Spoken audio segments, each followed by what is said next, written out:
چه خوب زیبایی داری عالم نمایی داری چرا خم؟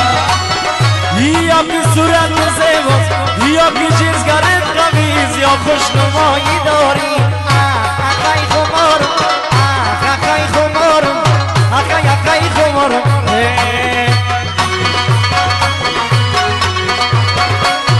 بابا ببین شما زبان گرجن شما میلاد کباب کرما اخای مور بشم اخای خمارم اخای خمارم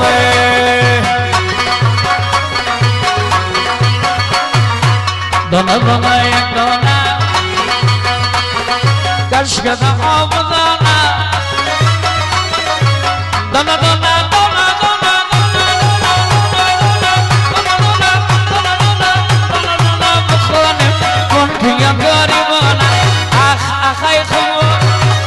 اخای خمار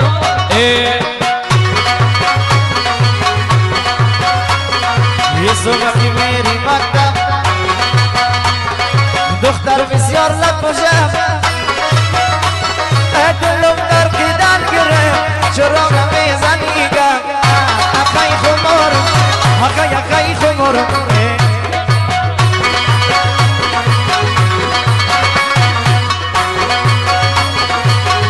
و پلوان صفی چرا خم من شرجم چه از غباس مرکز شیر جواناست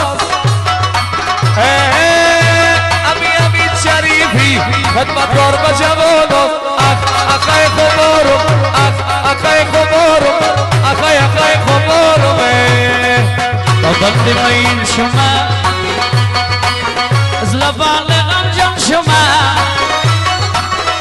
امینتی که باقلما اخای مرمشم